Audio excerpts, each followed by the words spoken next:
함께 도전하고 함께 웃고 함께 누리는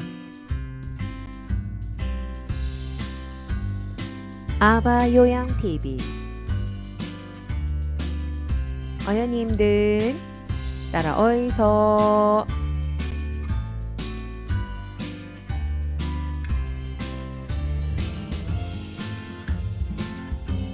어여님들 안녕들 하십니까? 저는 따라쌤입니다. 오늘은 다가오는 자격시험 준비를 위해 기출문제풀이를 시작합니다. 상세 설명과 함께 문제풀이를 한 땀 한 땀 분석하면서 풀이해 보도록 하겠습니다. 풀이에 앞서 자격시험 형식과 합격 기준을 살짝 알아보입시다. 시험은 오지선다형 객관식 유형입니다. 긍정형 지문이고 시험 과목은 두 과목인데 이론 35문항과 실기 45문항으로 총 80문항이 출제됩니다. 시험 동안 시간 제한이 있습니다. 코로나 발생 이후부터는 1, 2교시를 나누지 않고 총 90분을 이어서 진행을 하고 있지만 기존 시험 방식은 이론 35문항은 40분, 실기 45문항은 50분으로 시간 제한이 있고 중간에 휴식 시간이 따로 주어집니다. OMR 카드 작성까지 작성할 시간을 남겨둬야 하므로 한 문제당 최대 50초 이내로 풀어보는 연습을 해보셔야 됩니다. 시험 합격 기준은 두 과목 각각 60점 이상입니다. 이론은 35문항 중에 21개 이상이고 실기는 45문항 중에 27개 이상을 맞춰야 합니다. 대부분의 수강생들이 시험을 치고 난이도가 좀 쉬운 편인 경우는 한 3, 4개 정도가 헷갈린다 하시고 시험이 조금 어렵다 하실 때는 한 7, 8개 정도가 모호한 편입니다. 유황보사 국가고시 기출문제풀이는 모든 공부를 마치고 시험 치기 전에 현재 나의 수준이 어느 정도인지 파악해보는 단계입니다. 바로 앞에 출제된 문제가 똑같이 다 나오진 않지만 나의 현재 상태를 파악해보고 모르는 부분은 한 번 더 짚고 가기 위한 확인 절차입니다. 뒤에 문제풀이 화면에 교재의 그 페이지를 꼭 확인하셔서 틀린 부분은 체크해야 되는 게 필수입니다. 지금부터 박음질 기출 문제풀이 따라 어이소. 37회 자격시험 오후 홀수형 출제 경향을 살펴보면 필기와 실기 총 80문제 중에 사례형, 순서 나열형, 그림 문제가 한 15개 출제되었고 기존에 자주 나오던 유형이 아니라 약간 모호한 문제가 6개 정도여서 전체 난이도는 기존에 비해 조금은 어려운 편이었습니다. 지금부터 37회 요양보사 자격시험 오후 홀수형 1교시 필기 35문항 문제풀이 출발! 문제 1번. 노년기를 건강하게 보내기 위한 방법으로 옳은 것은 보기 1. 사회활동 참여를 제한한다. 2. 부부간 애정 표현을 줄인다. 3. 혼자 보내는 시간을 늘린다. 4. 뇌를 자극하는 독서 활동을 늘린다. 5. 영양보조식품 중심으로 식단을 구성한다. 정답은 4번. 뇌를 자극하는 독서 활동을 늘린다가 맞습니다. 자, 1번 문제의 풀이에 앞서서 우리 단원을 한번 또 체크해 보면요. 자, 1번 문제는 우리 필기 시험 문제 첫 번째 항상 나오는 단원이죠. 요양보호 개론에서 첫 번째 단원 대상자 이해 요 단원에서 지금 문제가 시작되고요. 자, 이 단원은 평균 출제 빈도가 한 2개 정도이니까 무조건 할 때 나옵니다. 근데 특히 이제 요 1번 문제 노년기의 건강한 생활을 위한 방법이 또 간간히 출제되는 부분이기 때문에 정리를 해 두셔야 됩니다. 자, 그래서 답은 4번이고, 자, 독서 활동을 늘려서 뇌를 자극한다. 이것은 결국 기억력과 인지력을 유지시키기 위한 노력이다. 이렇게 보시면 되죠. 자, 1번. 사회활동 참여를 제한한다. 자, 제한한다는 거는 아닌가 아시겠죠? 그죠? 자, 사회활동을 적극적으로, 생산적 사회활동을 격려한다가 맞습니다. 2번. 부부간 애정 표현을 줄이면 안 되고, 자, 적극적인 표현을, 그 다음에 의사소통이 유지되어야 됩니다. 자, 3번. 혼자 보내는 시간을 늘린다. 자, 혼자 보내는 것은 아무래도 자극이 없다, 그죠? 그래서 사회적 관계를 유지시켜야 되는 게 맞습니다.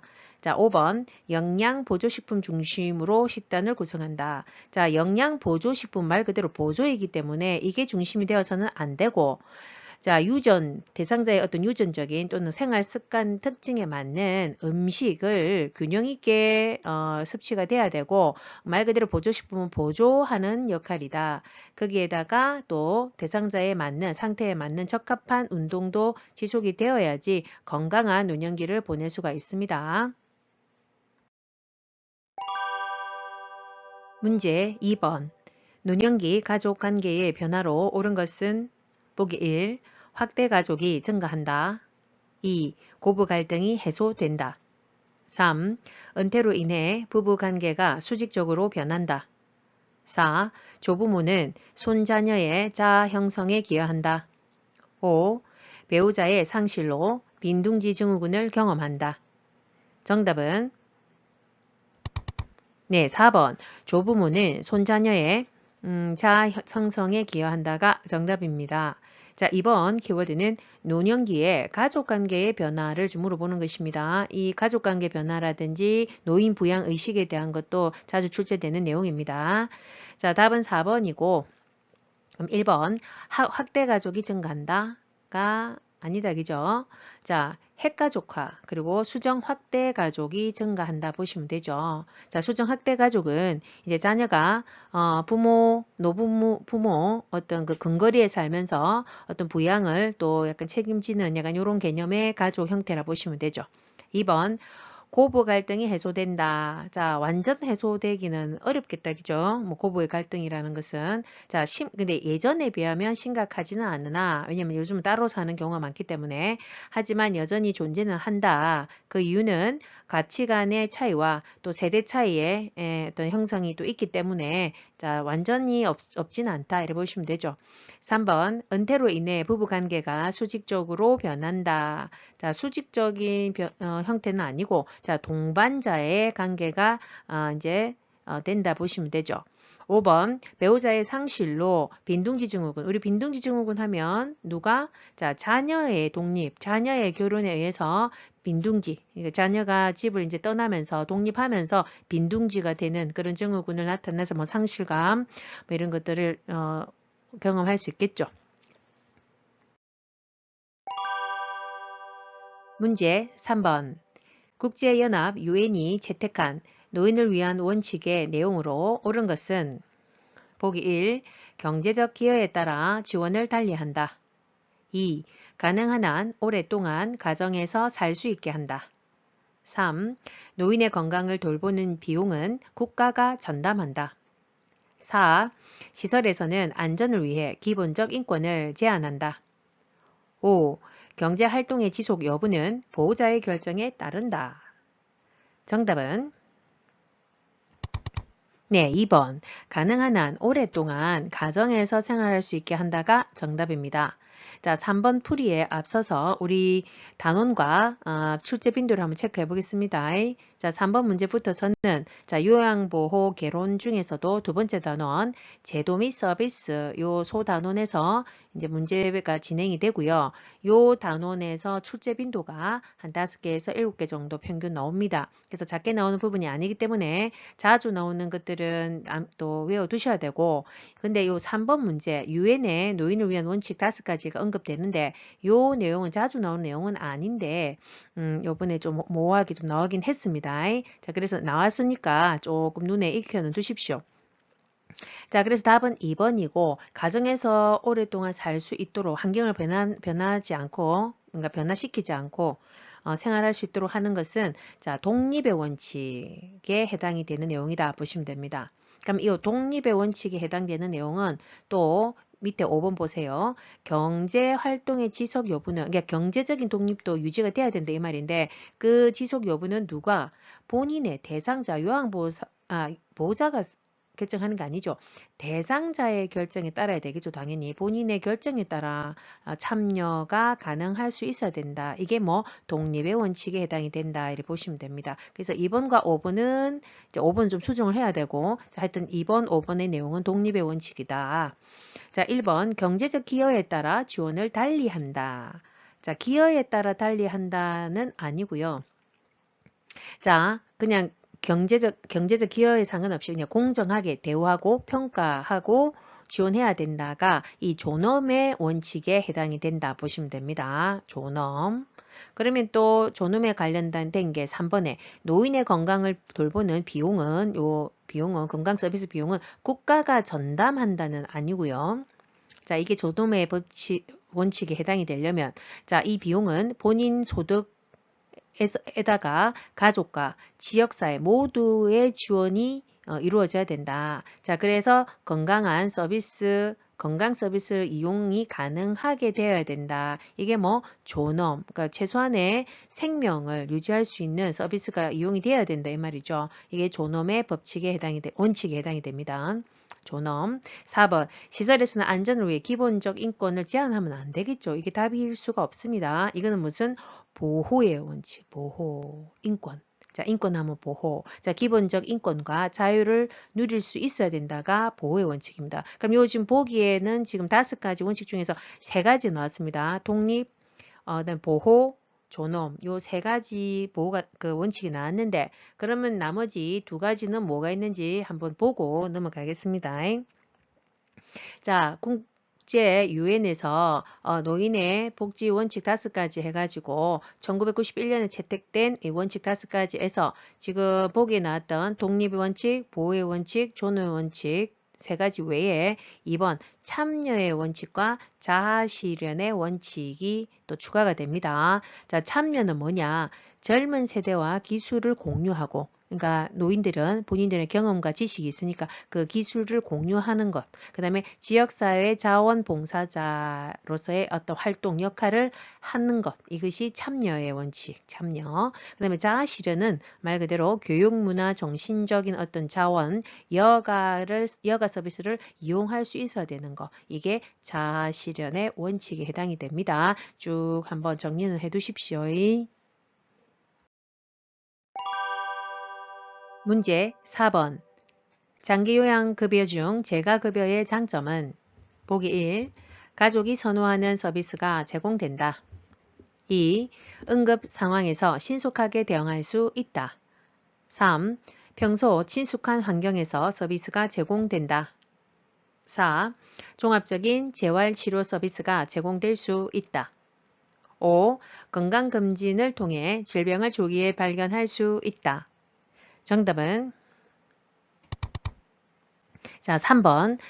평소 친숙한 환경에서 서비스가 제공된다가 정답입니다. 자, 4번의 키워드는 재가급여, 장기요양급여 중에서도 재가급여의 장점을 지금 물어보는 것입니다. 그래서 답은 3번이고 아무래도 방문요양이라든지 방문목욕 이런 집에서 급여를 받다 보니까 서비스를 친숙한 환경에서 좀 안정감 있게 서비스를 받을 수 있는 것입니다. 자, 그럼 2번 같은 경우에는 응급 상황에서 신속하게 대처할 수가 아무래도 없다 그죠? 이것이 재가급여의 단점에 해당이 된다 보시면 됩니다. 단점. 자, 3번 같은 경우에 종합적인 재활치료 서비스까지 제공이 된다. 이거는 아무래도 집에서는 이런 서비스가 받기 좀 어렵겠다. 그죠? 자, 그럼 이것은 무슨 급여에 해당이 되냐면 시설급여의 장점에 해당이 된다 보시면 돼요. 시설급여. 자, 시설급여 같은 경우에는 의료, 뭐 간호, 재활치료까지 종합적인 서비스가 좀 제공이 된다. 이렇게 보시면 되죠. 자, 5번 같은 경우에는 장기요양급여에 대한 내용이 아니죠. 이거는 국민건강보험 서비스 급여다 이렇게 보시면 되죠. 이거는 전혀 해당 사항은 없죠. 1번도 가족이 선호하는 서비스 제공하는 게 아니라 대상자에 맞는 적합한 서비스가 제공되는 것이고 자, 그러면 제가 급여의 장단점을 한번 교재에 있는 내용을 정리를 한번 해보고 넘어가도록 해보겠습니다. 자, 보시면 자, 재가급여의 종류는 자, 위에 자, 방문 요양이 있고 방문 목욕, 방문 간호, 주야간 보호, 단기 보호, 또 기타 재가급여인 복지연구 관련한 급여가 있습니다.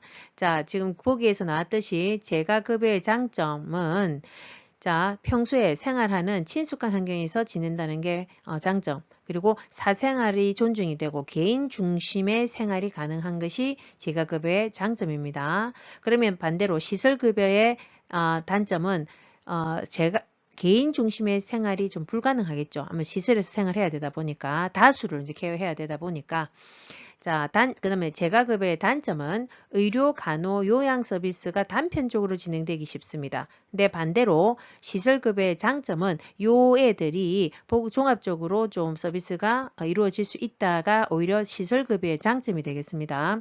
그리고 보기 나왔듯이 긴급한 상황에서는 신속한 대응이 좀 어려운 게 재가급여의 특징이다. 단점이다. 보시면 됩니다. 좀 정리해 두십시오.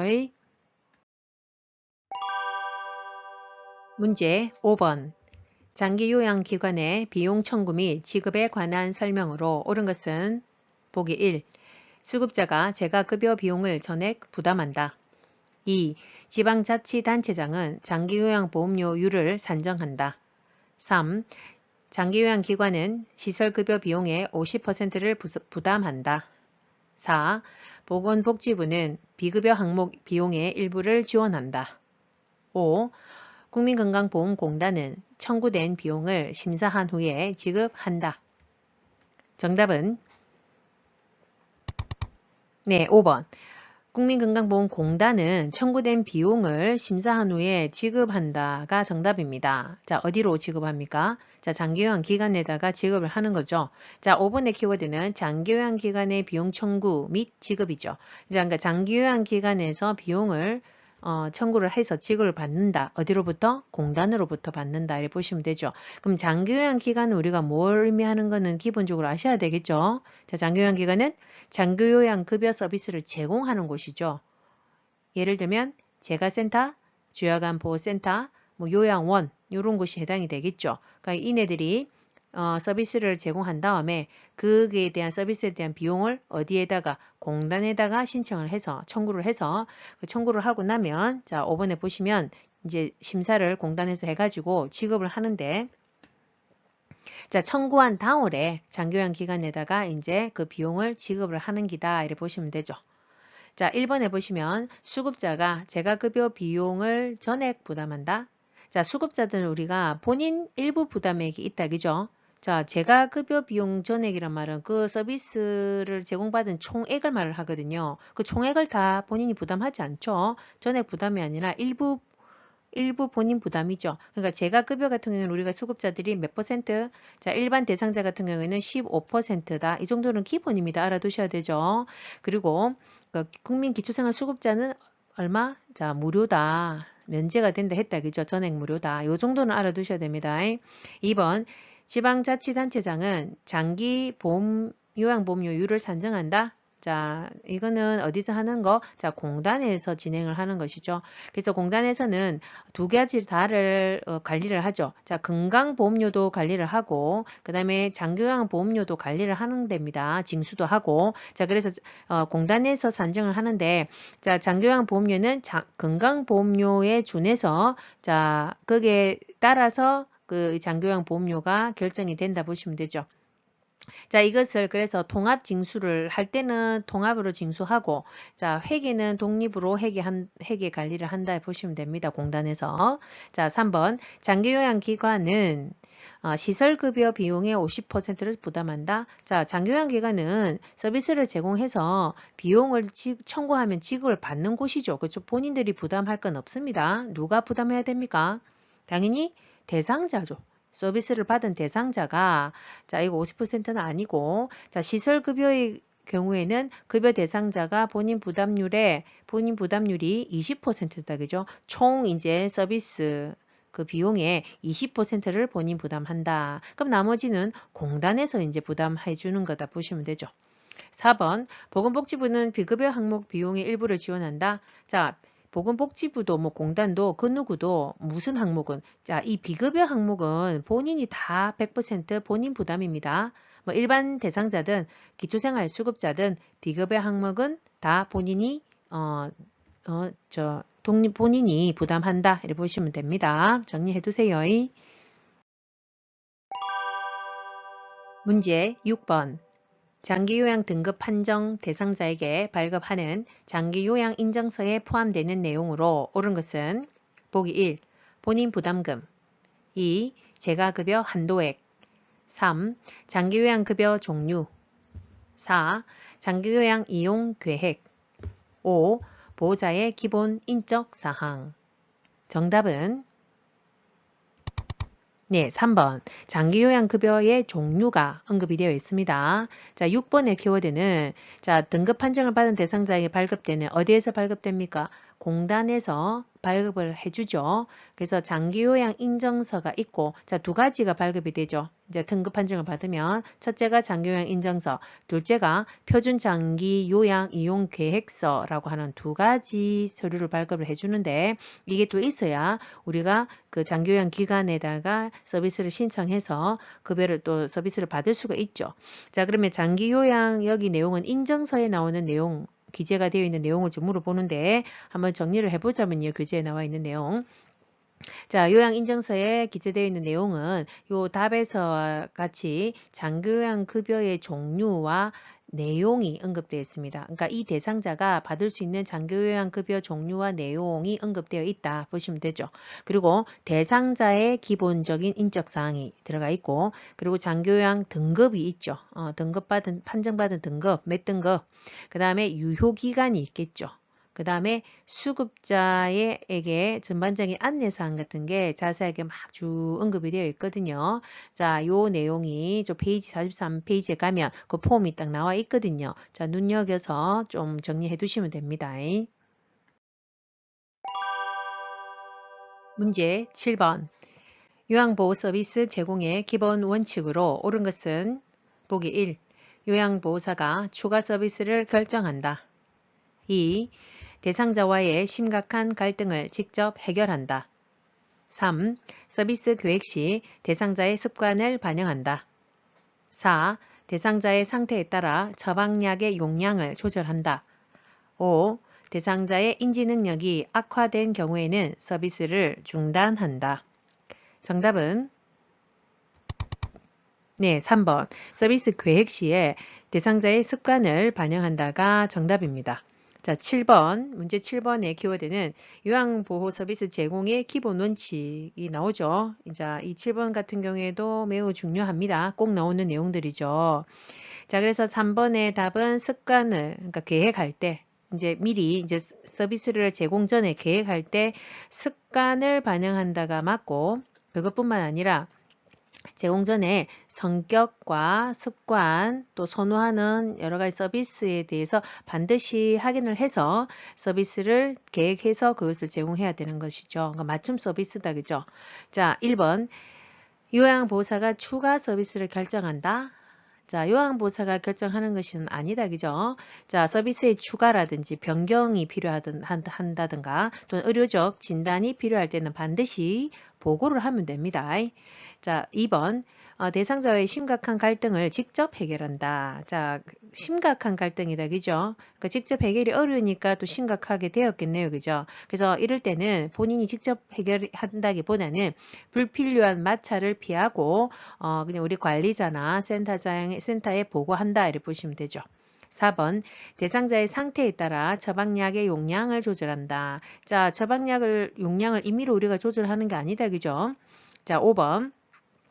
대상자의 인지 능력이 악화된 경우에는 서비스를 중단한다. 자, 악화된다고 우리가 무조건 서비스 중단돼 해서는 안 되죠. 자, 그래서 치매 대상자의 어떤 돌발 상황이라든지 어떤 상태의 변화가 있으면 책임자와 의논을 해서 처리를 해야 되고 필요시는 의료적 진단을 받을 수 있도록 연계하는 것이 맞습니다. 문제 8번. 다음에 해당하는 노인 학대 유형은 치매 증상이 심해져 대소변 실금을 하는 노모에게 시설로 보낸다. 내쫓아 버린다 라며 협박을 일삼는다. 보기 1. 유기 2. 자기 방임 3. 신체적 학대 4. 정서적 학대 5. 경제적 학대. 정답은 네, 4번 정서적 학대가 정답입니다. 자, 언어 정서적 학대이다. 그죠? 자, 8번의 키워드는 노인 학대 유형이죠, 지금. 자, 이 8번 문제도 우리가 단원을 한번 체크해 보면요. 자, 요양보호 개론에서 마지막 세 번째 단원 인권과 직업윤리 파트가 나오죠. 굉장히 중요하고 개론 파트에서 또 이런 필기 시험 문제에서는 가장 많이 사실 나오는 부분 중에 또 하나입니다. 꼭 기억하셔야 되고, 자, 출제 빈도가 평균 한 10개 정도 나온다 이렇게 보시면 되죠. 자, 특히나 요 내용에서도 가장 아주 많이 나오는 게 요 노인 학대 유형은 뭐 기본적으로 나오는 문제들이기 때문에 종류를 좀 알아두셔야 됩니다. 그래서 8번의 답은 정서적 학대가 맞습니다. 그럼 나머지 보기에 나와 있는 내용들이 있는데 다른 학대 유형을 교재에 나와 있는 내용으로 한번 체크를 해보자면요. 자, 노인 학대 유형 해가지고 자, 우리 보기에 나왔던 정서적 학대가 있었다, 그죠? 이게 보통 언어 정서적 학대라고 하죠. 자, 이것은 어떤 내용이 해당이 되냐면 접촉을 아예 기피한다든지 뭐 같이 앉아 있는 것도 싫어한다든지 뭐 그다음에 사회 관계를 방해하는 거 그다음에 위험, 위협, 모욕을 하는 등의 언어적 또는 비언어적 행위를 다 포함이 된다 이렇게 보시면 되죠. 자, 그러면 또 자주 나오는 다른 내용들을 한번 볼게요. 노인 학대 유형. 자, 유기는 뭐냐면 말 그대로 유기. 자, 연락을 두절하고 왕래하지 않고 또는 시설 같은 데 입소시킨 후에 연락을 두절한다든지 또 인지장애가 있는 노인을 고의적으로 가출이나 배회하도록 유도하는 거 있죠. 그런 것들이 다 유기입니다. 유기. 그 다음에 방임은 의식주라든지 의료적 치료, 보호를 제공하지 않는 것입니다. 큰 그 틀은. 자, 그래서 생활비라든지 각종 세금, 뭐 고지서 이런 것들이 방치되어 있고, 그 다음에 중증 노인이, 어떤 아픈 노인이 있죠. 홀로 거주하게끔, 거주하는 것은 우리가 방임이다. 자, 신체적 학대는 말 그대로 신체적인 어떤 폭력은 뭐 기본적으로 해당이 되는 것이고 그 외에도 어떤 공간의 출입을 통제하는 것, 그러니까 집에 들어가고 나가고 하는 것을 다 통제시키는 거 해당이 되고 그다음에 흉기로 협박하는 거 신체적 학대 그리고 생존에 위협이 되는 각종 행위들 예를 들면 가스, 난방, 수도, 음료나 식사 또는 보관 물품 뭐 밥통이라든지 뭐 냉장고 이런 등등의 이렇게 접근하는 것을 고의적으로 단절시키는 것 이런 것들이 다 신체적 학대입니다. 생존을 위협한다 보시면 되죠. 그 다음에 약물을 강제적으로 투입하는 거, 그 다음에 강제 노동시키는 이 모든 것 다 신체적 학대입니다. 자, 그 다음에 밑에 보면 경제적 학대는 뭐 노인의 재산을 동의 없이 착취해서 사용을 한다든지 그리고 노동을 시켜놓고는 노동의 대가를 보상하지 않는 것도 다 경제적 학대에 해당이 됩니다. 쭉 전반적인 것을 다 좀 알아두셔야 됩니다. 문제 9번.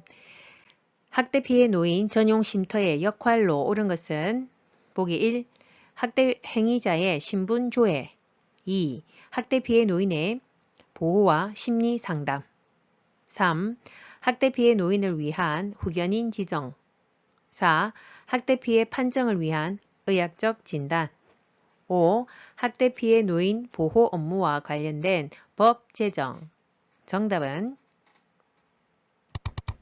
네, 2번. 학대 피해 노인의 보호와 심리 상담이 정답입니다. 자, 9번의 키워드는 자, 학대 피해 노인의 전용 쉼터라고 따로 그죠? 노인복지시설에 언급이 되어 있었습니다. 자, 이 쉼터의 역할은 2번이고 자, 그러면 자, 보호와 심리 상담, 그러니까 보호와 숙식 제공을 포함을 하는 거다. 그죠? 그리고 신체, 심리적 정신적 치료에 의료비도 지원하는 것이 해당이 됩니다. 자, 1번 보시면 학대 행위자의 신분을 조회하는 것은 자, 어디에서? 자, 시군구에서 역할이 해당이 됩니다. 시군구의 역할. 자, 그 다음에 3번. 피해 노인을 위한 후견인 지정하는 것은 어디의 역할이다? 자, 법률기관에서 자, 후견인을 지정하고 그 다음에 가족과 또 격리시키는 어떤 역할을 하는 것이 법률기관에서 한다. 자, 4번. 자, 학대 피해 판정을 위한 의학적 진단을 한다. 이것은 당연히 뭐 의료기관이겠다. 그죠? 그 다음에 피해 노인의 보호 업무와 관련된 법을 제정하는 거. 이것은 어디다? 보건복지부에서 진행이 된다를 보시면 되죠. 그럼 여기서 나와 있는 내용 외에 우리가 학대 노인에 관련한 우리 또 업무를 하는 데가 아주 유명한 데가 하나 또 있죠. 복지시설 중에서. 자, 여기 보시면 노인보호 전문기관이라고 언급이 되어 있습니다. 노인보호 전문기관도 자주 나오는 문제 중에 하나였죠. 자, 여기서도 학대 그 사건의 신고를 접수하고 발견하고 상담하고 보호해주고 또 시설 학대인 경우에 그 시설 학대의 개입과 그리고 판정을 자문, 그 다음에 학대 예방을 위한 홍보까지 전반적인 신고에서 뭐 홍보까지 전반적인 자, 노인 학대에 관련한 내용을 다루는 곳이 노인보호 전문기관이 따로 있습니다. 이것까지 좀 기억을 해 두십시오. 문제 10번. 다음과 같은 역할을 담당하는 곳은 요양보호사의 권리 침해에 관한 상담 및 지원, 역량 강화를 위한 교육, 건강검진 등의 사업 지원을 하고 있다. 보기 1. 지역자활센터 2. 일자리지원센터 3. 재가복지봉사센터 4. 민원종합지원센터 5. 장기요양요원 지원센터 정답은 네, 5번 장기요양요원 지원센터가 정답입니다.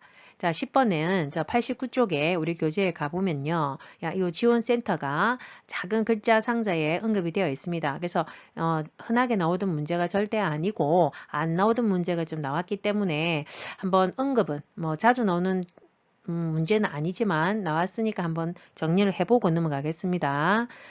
자, 일단 장기요양요원 지원센터이다 보니까 그럼 이 장기요양요원은 누구를 말을 하는 것이죠? 우리 장기요양급여를 제공하는 사람들을 말을 하죠. 자, 그러면 거기에 해당되는 사람들은 요양보호사, 사회복지사, 간호사, 간호조무사, 치과위생사 까지 포함을 하는 것이고 자 그럼 이 지원센터의 역할은 무엇이냐 첫째 사회적 인식과 그러니까 장기요양요원의 사회적 인식과 권익을 향상시키기 위한 역할을 한다. 둘째 육체적 정신적 스트레스를 예방하고 해소시키기 위한 어떤 건강증진 사업을 한다. 아까 우리 보기에 나왔듯이 건강검진 같은 사업도 실시한다. 그 다음에 직무 향상 교육, 질적인 서비스를 제공하기 위해서는 항상 교육이 뒷받침돼야 됩니다.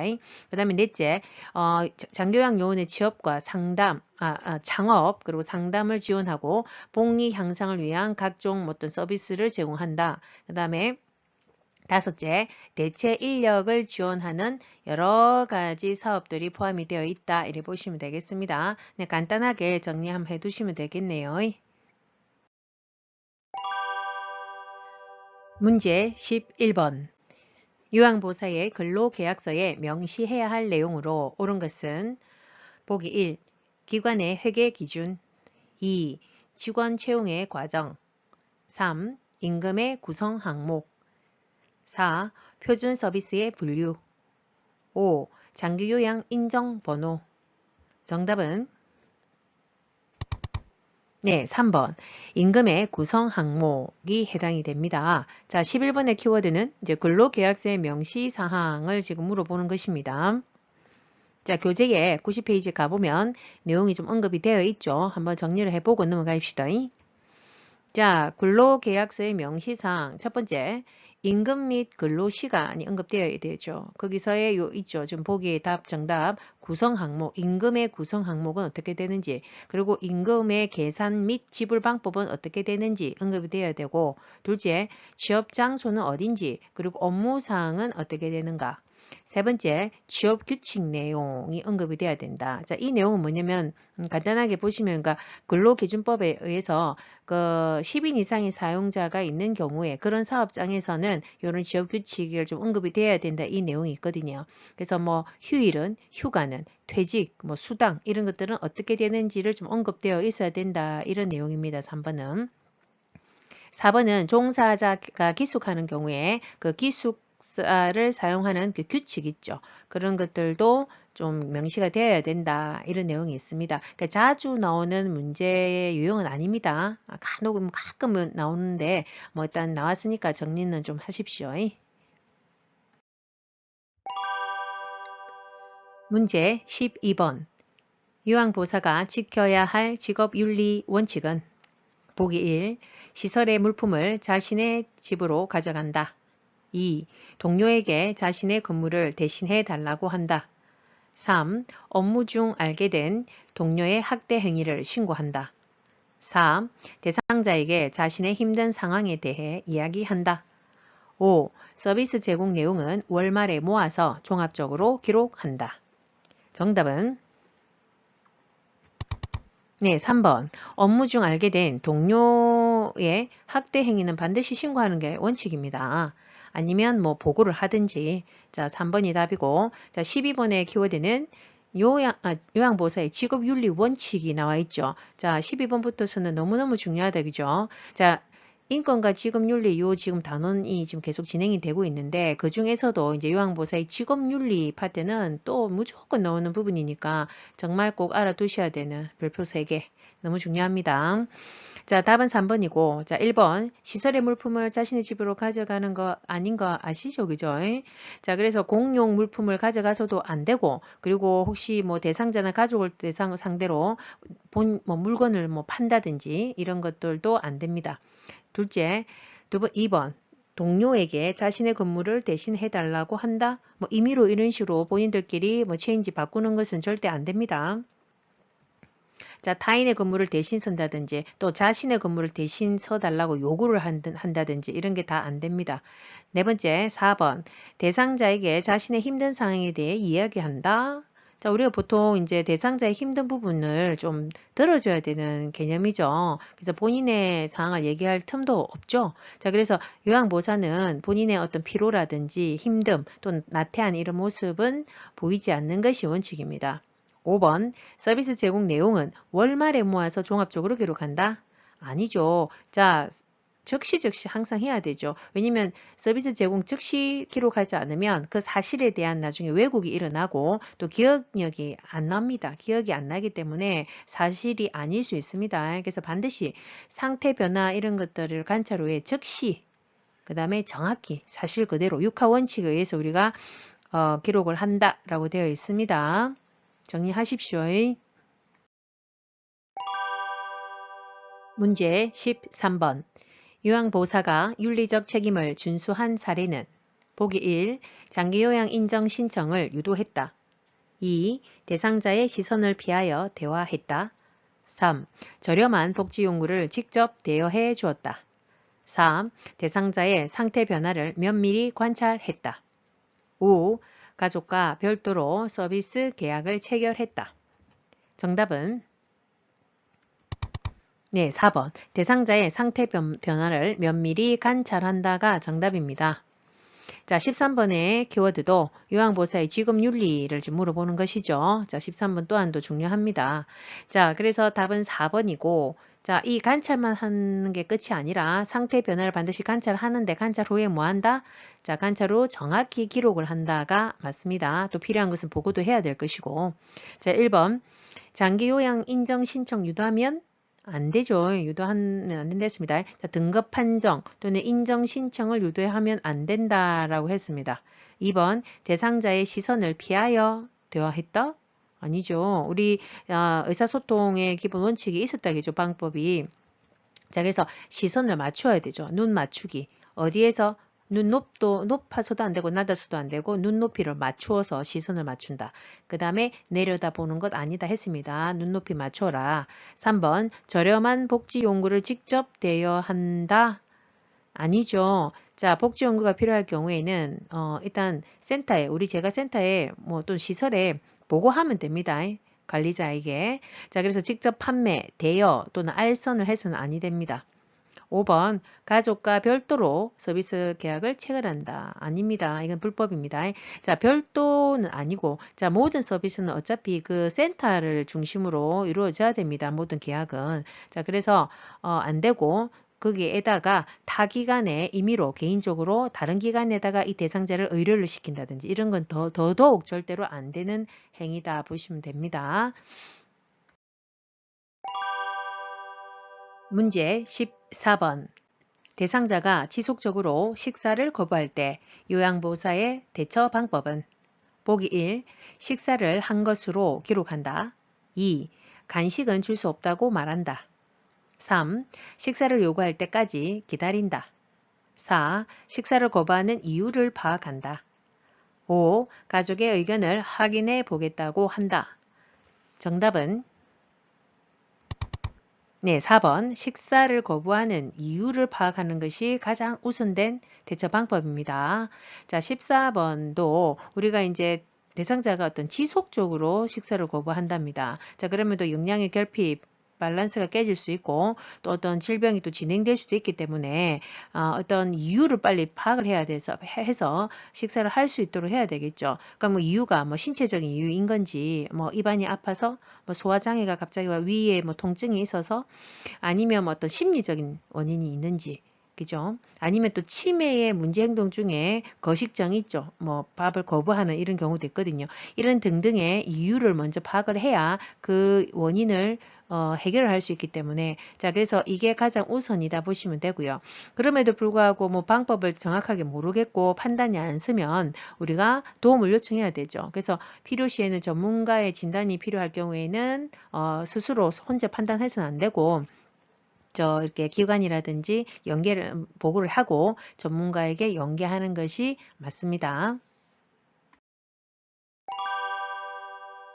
문제 15번.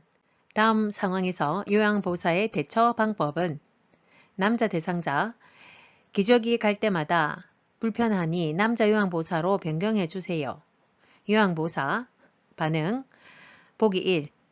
성별에 신경 쓰지 마세요. 2.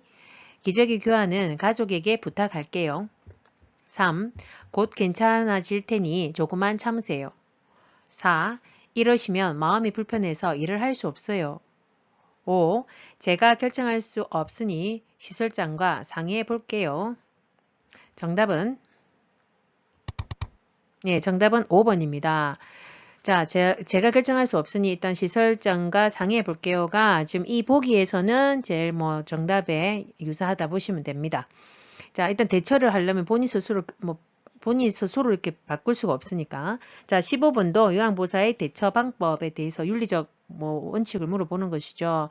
자, 그래서 우리 요 내용 중에서 지금 윤리 중에서 어떤 내용이 있냐면 존엄을 지키고자 하는 권리를 침해하는 행위는 해서는 안 된다라고 되어 있습니다. 그래서 본인이 지금 어떤 수치심을 성적인 수치심을 느끼니까 남자 요양보호사를 바꿔달라 하는 거잖아요. 그래서 이거를 침해해서는 안 된다. 그래서 최대한 우리는 그 부분을 배려해서 바꿀 수 있도록 해야 되는 거죠. 그래서 정답은 5번이다 보시면 되죠.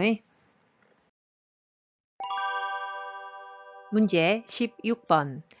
요통을 예방하면서 물건을 들어 올리는 방법으로 옳은 것은 보기 1. 물건을 몸에서 멀리 둔다. 2. 두 발을 모아 지지면을 좁힌다.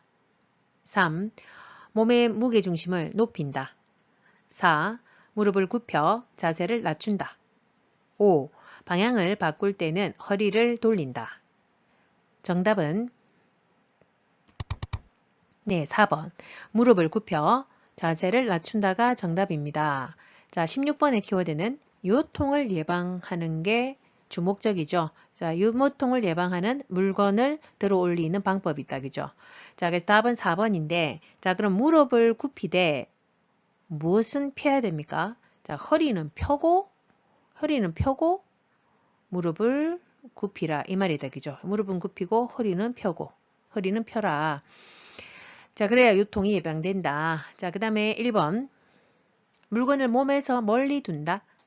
아니죠. 멀리 두면 그거를 잡으려고 하면 허리가 굽혀지게 돼 있죠. 자, 그래서 멀리 하면 안 되고, 자, 최대한 몸에서 가까이 물건은 들여야 됩니다. 붙여야 됩니다. 그럼 우리 대상자를 체위 변경할 때도 항상 대상자가 내 몸에 요양보호사에 가장 가까이 이렇게 당겨가지고 어떤 처리를 해야 되겠다. 그죠? 2번 두 발을 모아 지지면을 좁힌다. 자, 두 발을 모으면 지지면이 올라가게 돼 있죠. 당연히. 지지면이 좁아질 수밖에 없죠. 당연히 두 발을 그럼 어떻게 한다?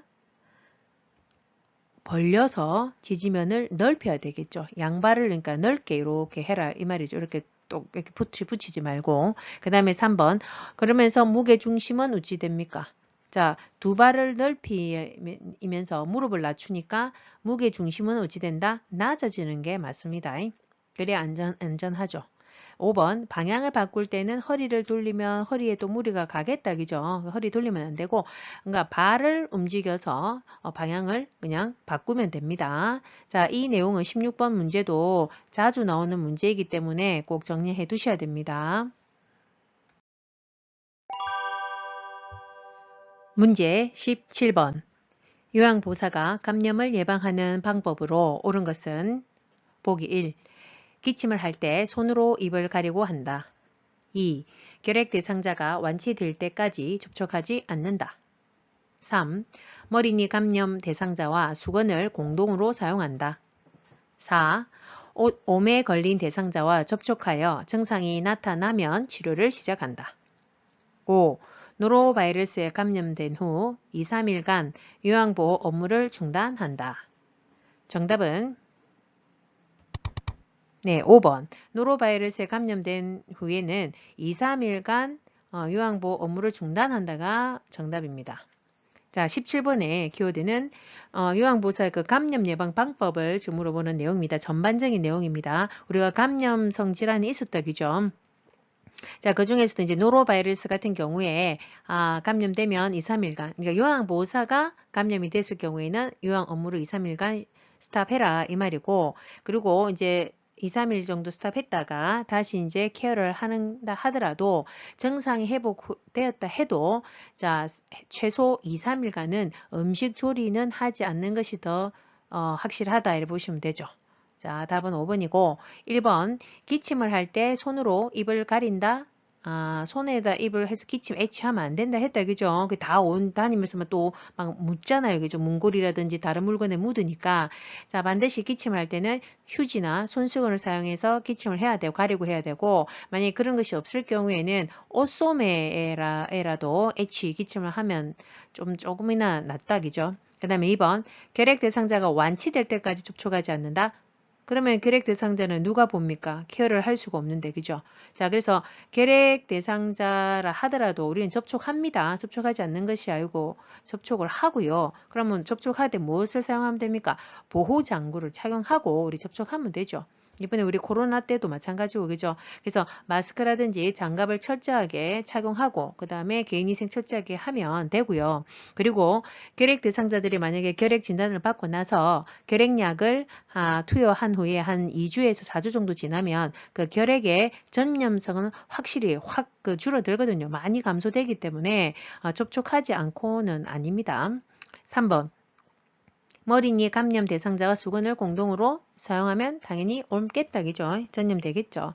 자, 그래서 모자, 수건뿐만 아니라 모자, 스카프, 머리핀, 빗, 옷 등등 이런 거 공동 사용하지 말아라 이렇게 되어 있죠.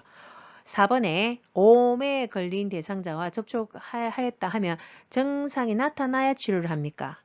아니죠. 옴이 진짜 또 전염성이 아주 강하다 했죠. 그래서 증상이 나타나면이 아니라 무조건 자 접촉자는 그냥 옴 대상자와 접촉했다면 증상 유무 상관없이 그냥 동시 치료가 이게 중요합니다. 그냥 같이 로션이나 크림 같이 발라버려야 됩니다. 자, 정리를 해 두십시오.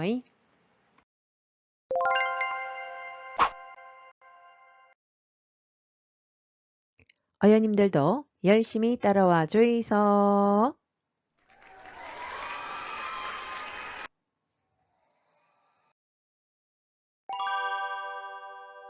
문제 18번. 대상자가 변비가 있다고 할 때 요양보사의 대처 방법은 보기 1. 하제를 준다. 2. 좌약을 넣어준다. 3. 식사량을 줄여서 제공한다. 4. 글리세린으로 관장을 해준다. 5. 변이가 생긴 즉시 화장실에 가게 한다. 정답은 네, 5번. 변이가 생긴 즉시 화장실에 가게 한다가 정답입니다. 자, 18번의 키워드는 지금 변비에 대한 대처 방법을 물어보는 것인데, 자, 일단 18번부터서는요. 자, 이제 큰 장이 이제 바뀌었습니다. 전환이 되었고, 자, 제2장. 요양보 기초 지식의 단원이다. 기초 장이고 제2장. 자, 여기서 전체적으로 출제 빈도가 평균 14개 정도 나오기 때문에 범위가 크고 넓어서 많이 나오는 좀 부분이다. 그죠? 여기서도. 그래서 꼭 주요 내용들은 기억하셔야 되고, 자, 그럼 18번의 변비는 우리가 기초지식 중에서도 노화의 변화와 질환 첫 소단원이고 그 중에서도 소화기계가 제일 먼저 나오죠. 자, 소화기계 질환 중에서도 이제 변비에 대한 부분이다. 이렇게 보시면 되죠. 자, 그래서 변비일 때는 우리가 즉시 변이가 느꼈을 때 참으면 안 되고 가야 되고, 그리고 보통 배변하는 그 시간도 규칙적으로 보는 것이 더 좋다. 그죠?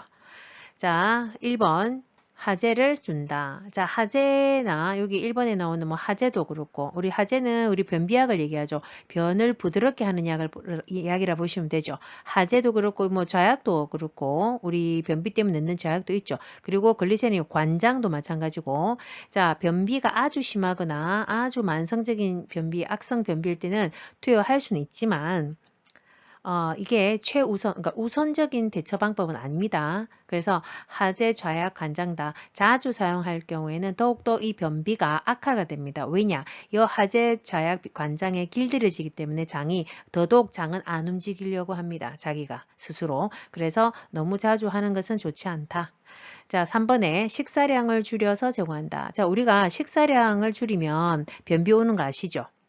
우리가 뭐 다이어트 한다든지 그런 경우에도 마찬가지고. 왜냐? 식사가 줄어들면 결국은 찌끄레기가 나올 게 없습니다. 아주 작죠. 그러면 변이 밀고 나올 게 없어서 결국 변비가 오게 되어 있거든요. 자, 그래서 어르신들의 변비의 원인 중에 하나가 식사량이 부족해서 오는 경우도 있어요. 수분 섭취가 너무 안 돼서 오는 경우도 많고, 운동이 또 저하되니까 그런 것도 있죠. 자, 그래서 식사의 경우에는 우리가 고섬유 시기를 항상 그래서 고자녀 시기를 해야 되죠. 그 다음에 유산균이 많이 포함되어 있는 음식들, 그리고 우유가 장 운동을 또 자극하기 때문에 우유는 잘 또 안 드시니까 뭐 두유라도 대신에 두유 같은 거를 대체할 수 있고, 그리고 반드시 충분한 수분, 이게 너무나 중요한데 이게 가장 참 안 되죠. 그리고 일정한 식사 시간, 규칙적인 식사 시간, 또 규칙적인 그 적당한 양의 식사량이 제공이 돼야 됩니다.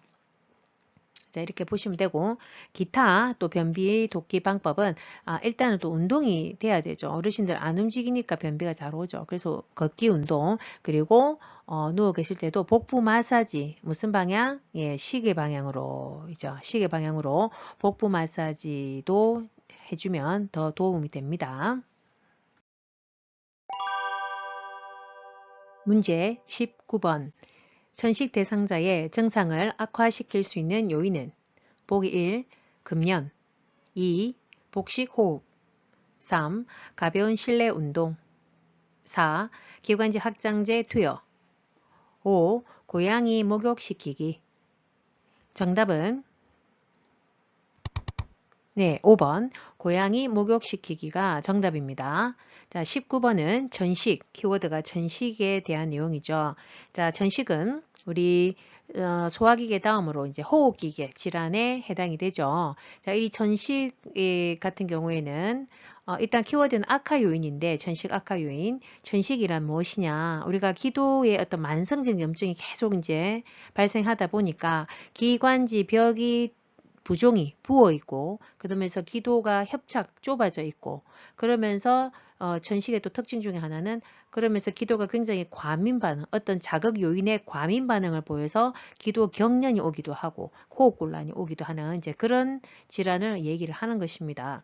자, 그래서 악화 요인으로 답은 5번이죠. 그러니까 악화시킬 수 있는 요인에 우리가 여러 가지가 있는데, 자, 교재에 나와 있는 내용을 한번 살펴보면, 자, 전식을 과민 반응을 일으킬 수 있는 악화 요인은, 자, 어떤 감기나 비염의 염증에 의해서 더 악화가 되기도 하고 흥분했거나 스트레스 받았을 때 갑자기 기관지가 또 확 더 수축이 옵니다. 그 다음에 꽃가루, 봄의 꽃가루, 또 먼지 진드기, 또 동물에 여기 있네요. 털과 배설물. 그래서 요 고양이 목욕시킬 때 그 털 이런 거에 의해서 또 자극될 수 있다 이 말이다. 그죠? 그 다음에 어떤 곰팡이, 또 대기의 오염, 황사, 매연, 여기 담배.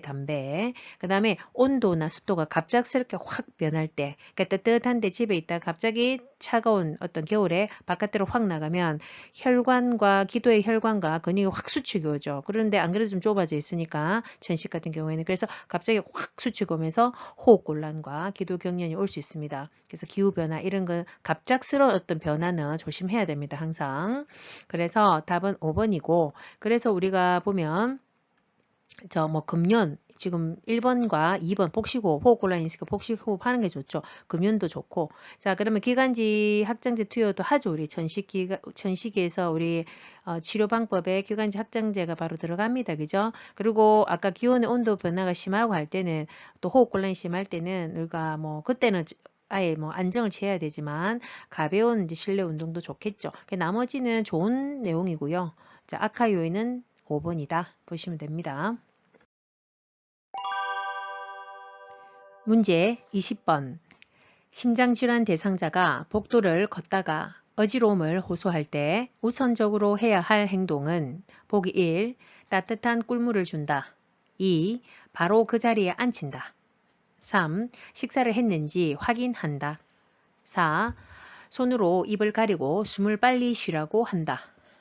5. 도움을 요청하러 동료 요양보호사에게 간다. 정답은 2번. 바로 그 자리에 앉힌다가 정답입니다. 자, 20번의 문제는 우리가 심혈관계의 내용인데, 그죠? 어떤 질환에 대한 딱 집어서 나온 게 아니라 그 심혈관계에서 제일 뒤에 보시면 질환 다 나오고 제일 뒤에 요양보호사의 활동 그 파트에 회색 박스에 이 부분이 언급이 되어 있거든요. 그래서 20번에는 어떤 심질환인지를 모르지만 어떤 고혈압이든 저혈압이든 뭐 심부전이든 또는 뭐 빈혈이든 간에 어떤 여러 가지 심혈관계 질환에 의해서 어지러움을 호소를 한답니다. 원인은 정확히 우리가 알 수는 없죠. 당장은. 그래서 어지러움을 호소할 때 우리가 일단 우선적으로 요양보호사가 해야 할 행동을 물어보는 것이죠. 그래서 바로 앉히라 이 말이죠. 그 자리에 옮길 건 아니다. 왜? 자, 낙상으로 인한 뇌 손상을 예방하기 위한 방법이기 때문이죠. 그래서 정답은 2번이고 나머지는 다 해당 사항이 없죠. 문제 21번. 퇴행성 관절염 대상자의 만성 통증을 완화할 수 있는 방법으로 옳은 것은 보기 1. 체중을 늘린다. 2. 매일 등산을 한다. 3. 규칙적으로 수영을 한다. 4. 고섬유질 식이를 섭취한다. 5. 비타민C의 섭취를 늘린다. 정답은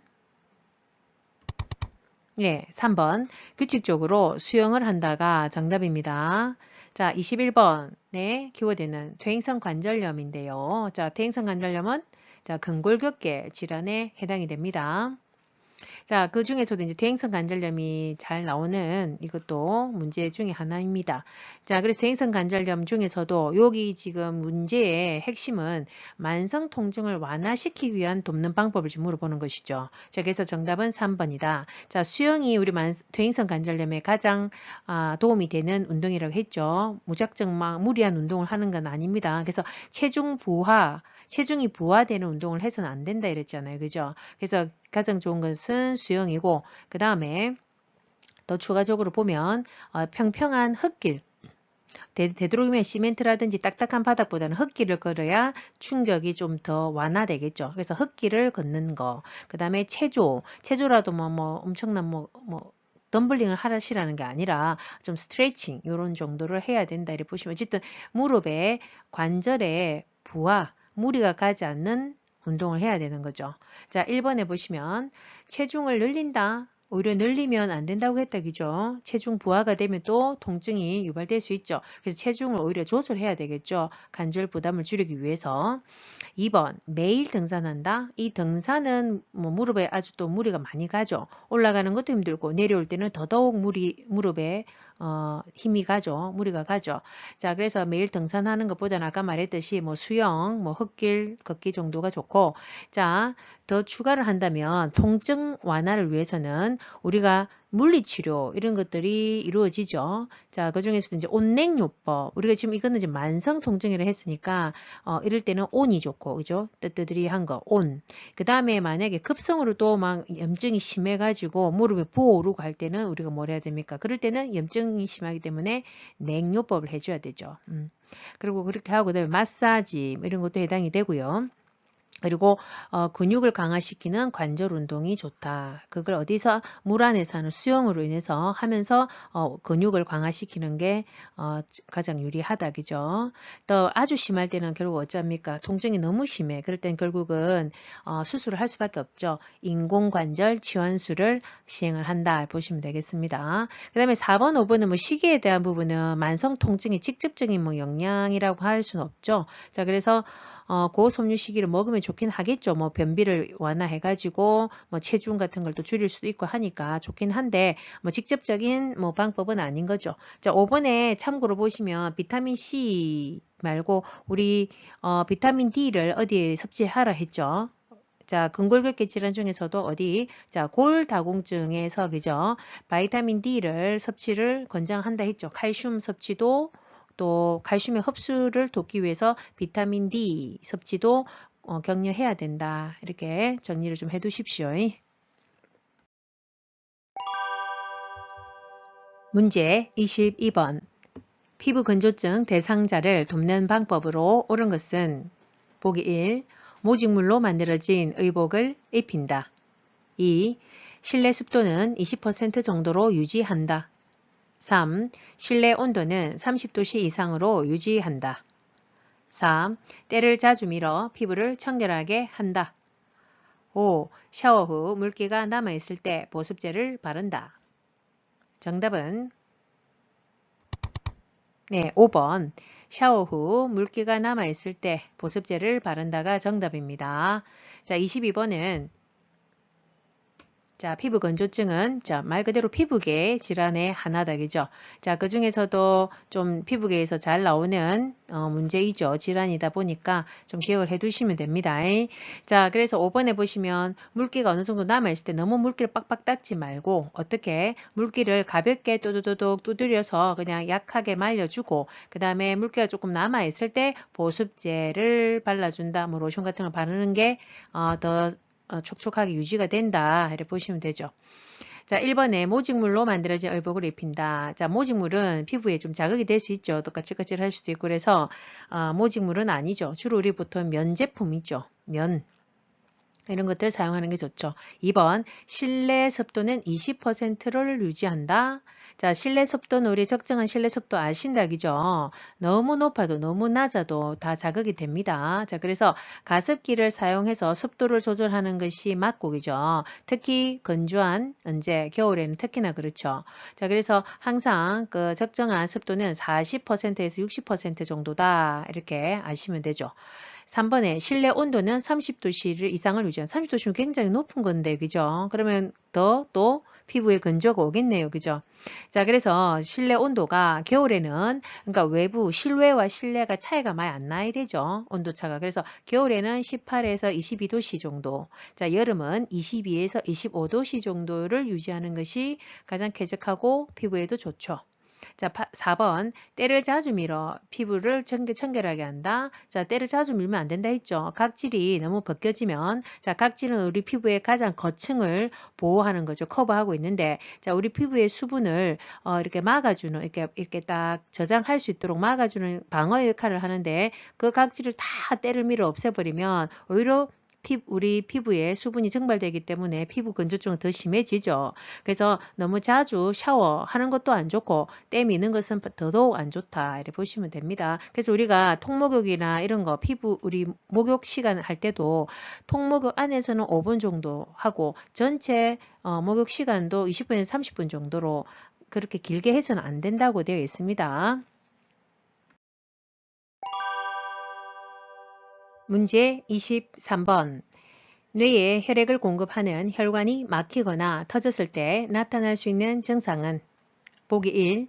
묽은 혈변 2. 전신성 수포 3. 관절 부위 통증 4.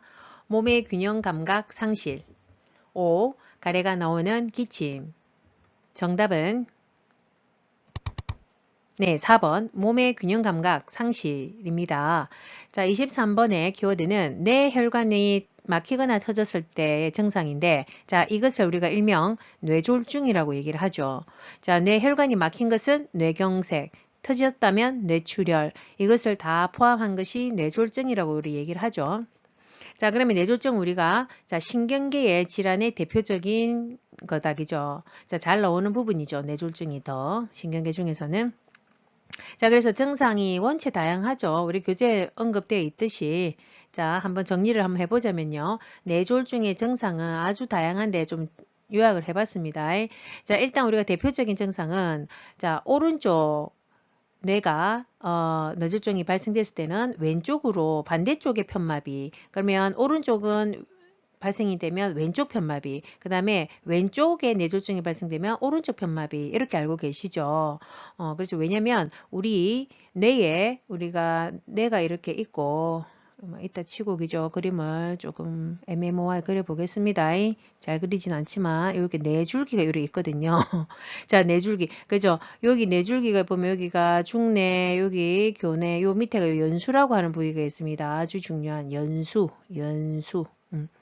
자, 그러면 여기 어쨌든 오른쪽이 뇌가 터지고 막히면 요 연수라고 하는 부위에서 신경이 교차가 되거든요. 그래서 오른쪽이 터지고 막히면 반대로 어디에 왼쪽으로 편마비가 오고 그 다음에 이쪽에 뇌에 뇌졸중이 왔을 때는 여기 왼쪽이죠. 왼쪽에 뇌졸중이 오면 연수에서 교차가 돼갖고 어디로 오른쪽으로 편마비가 온다. 이런 개념이라 보시면 돼요. 자, 그래서 만약에 지금 요 그림에서처럼 요 보기에서처럼 좌측 뇌에 손상이 왔다. 그러면 당연히 우측의 편마비와 함께 언어 장애까지 유발된다. 왜냐하면 좌측 뇌는 특히 또 언어 중추가 분포가 되어 있습니다. 그래서 더 언어 장애가 심각하게 발생된다. 이렇게 보시면 되죠. 자, 그러면서 우측 편마비와 함께 반대편의 안면 하반부까지도 같이 마비가 옵니다. 그래서 우측 편마비, 좌측 내면 우측 편마비와 함께 우측의 안면 하반부에 마비가 와서 발음이 잘 안 되고 연화 곤란이 오고 씹기도 어렵고 이렇게 된다 이렇게 보시면 되죠. 근데 그 정도의 차이는 다양합니다. 마비의 정도는 다양합니다. 완전 마비가 있고 또 불완전 마비가 있기 때문에 정도의 차이는 있습니다. 자, 그 다음에 밑에 보시면 반대쪽에 반신의 어떤 감각 장애가 있다 있죠. 그러니까 완전 마비, 불완전 마비, 약간 감각이 약간 이상하다 정도지만 또 어느 정도 움직이는 분들도 계시고 아예 마비도 있고 완전 마비. 자, 그 다음에 청각, 시각, 촉각 이런 감각에 또 장애가 온다 이렇게 보시면 되죠. 왜 청신경, 시신경 이런 것들을 다 손상이 왔을 때는 또 그만큼 자극이 될 수 있죠. 그 다음에 뇌간에도 손상이 왔을 때는 우리가 뇌간이라고 하는 걸 요 부위를 얘기하거든요. 요 부위, 이 전체. 요 뇌줄기라고 하거든요. 여기를. 요 뇌간이 뇌줄기입니다. 요쪽에가 아주 중요한데 요쪽에 우리 뇌신경들이 다 빠져나오고 있거든요. 자, 그래서 뇌간에 손상이 왔을 때는 특히나 아까 연수라고 하는 부위 있었죠. 요쪽에. 여기는 심장을 뛰게 하고 호흡 중추, 구토 중추 아주 중요한 데입니다. 그래서 요쪽에가 또 뇌졸중이 발생이 가까이서 된다면 의식 장애가 올 수 있고 그러면서 구토, 아까 구토 중추 있다 있죠. 그리고 구토 중추에 의해서 구토가 발생이 될 수 있고 그 다음에 뇌압 상승으로 두통까지도 다 발생이 될 수 있다. 그래서 이 부분은 굉장히 중요한 부분입니다. 그 다음에 손해 우리가 약간 뒤통수 저 아래쪽에 보면은 저 손해가 또 있는데 여기는 우리가 운동, 뭐 균형 평형 이런 감각을 조절하는 데죠. 자, 이게가 손상이 왔을 때는 특히나 어지럼증이 심하고 그 다음에 운동 식초증이라고 그죠? 술 취한 사람처럼 비틀비틀 하는 거 있죠. 한쪽으로 자꾸 막 이렇게 콕 막 넘어갈라 하고 자, 이런 증상들이 나타나더라. 그 다음에 뭐 아까 뭐 안면 하반부 편마비가 오면서 특히 이제 마비가 오면서 연화곤란이나 또 이 뇌졸중에 의한 치매를 우리가 무슨 치매를 합니까? 예, 혈관성 치매, 급성으로 오는 혈관성 치매다. 자, 이런 것들이 나타날 수 있다라고 정리를 좀 해두셔야 됩니다. 문제 24번. 알츠하이머 병에 관한 설명으로 옳은 것은 보기 1. 초기부터 가족을 못 알아본다. 2. 초기에는 독립적인 생활을 할 수 있다. 3. 초기부터 장기 기억력 저하가 나타난다. 4. 말기에는 언어적 의사소통을 할 수 있다. 5. 말기에는 과거에 대해 힌트를 주면 기억을 해낸다. 정답은 네, 2번. 초기에는 독립적인 생활이 가능하다가 정답입니다. 자, 24번의 키워드는 알츠하이머병에 대한 증상을 물어보는 것입니다. 자, 알츠하이머병은 결국 우리가 노인성, 퇴행성 치매를 의미를 하는 것이죠. 자, 그래서 답은 2번이고, 자, 초기에 독립적인 생활을 할 수 있다가 맞고, 자, 1번, 초기부터 가족을 못 알아본다는 아니겠다, 그죠? 자, 초기는 아니고요. 자, 이거는 말기 또는 중증의 치매일 때 해당이 되죠. 자, 그 다음에 3번, 초기부터 장기 기억력 저하가 나타난다? 이거는 아니겠다, 그죠? 장기 기억. 자, 장기 기억력까지 저하되는 것은 우리가 언제? 자, 중기다, 그죠? 중기부터서 최근 기억은 말할 것도 없이 단기 기억, 최근 기억은 우리 초기 때부터 조금씩 나타나는데, 자, 중기가 되면 최근 기억과 함께 과거의 기억, 그러니까 장기 기억력의 부분적 상실이 이제 나타나기 시작한다 해보시면 되죠. 자, 4번. 말기에는 언어적 의사소통 할 수가 말기에 없다. 그죠? 그래서 우리가 뭐 앵무새 같은 증상이 나타나죠. 그러니까 말 그대로 따라만 겨우 몇 단을 조금씩 따라하는 거 아니면 아예 무언증까지도 나타난다고 했으면 대화가 거의 안 된다고 보시면 되죠. 말기에는 5번. 말기에 과거에 대해 힌트를 주면 기억을 해낸다. 아, 말기에 아니죠. 그럴 리가 없겠죠. 자, 과거에 대해서 힌트를 주면 기억을 해낸다는 이거는 무엇의 내용이었습니까? 우리가 건망증의 내용이었다. 그죠? 우리가 건망증과 치매의 차이를 이렇게 표에 교재에 표로 해갖고 그림으로 나와 있었다. 그죠? 자, 그래서 힌트를 주면 기억을 해낸다는 치매라기보다는 건망증의 특징이라 보시면 됩니다. 정리를 해두십시오.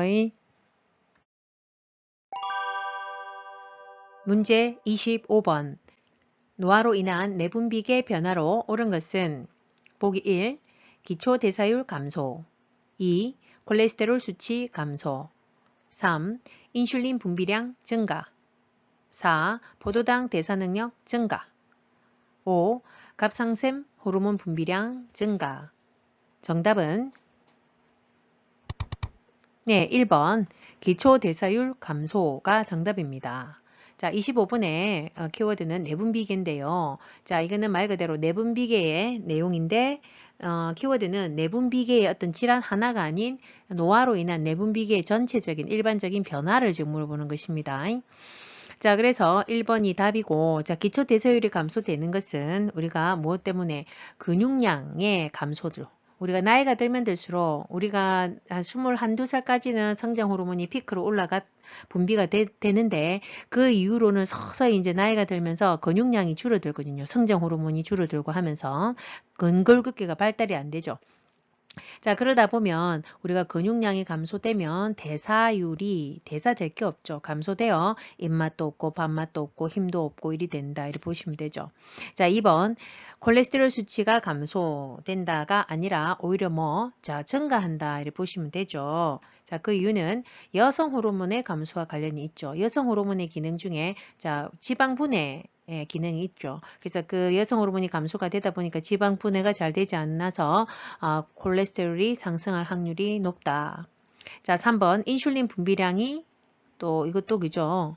자, 감소되죠. 그죠? 증가되는 게 거의 없죠. 자, 그래서 인슐린은 어디서? 자, 췌장에서 자, 인슐린이 분비가 되는데 나이가 들면서 또 이 인슐린 호르몬도 분비가 감소가 되더라. 자, 그래서 인슐린의 그럼 역할은 뭡니까? 인슐린이 감소가 되니까 공복 혈당이 올라간다네요. 그러니까 인슐린의 기능은 결국은 혈당을 조절하는 역할을 하는 거죠. 자, 어떻게?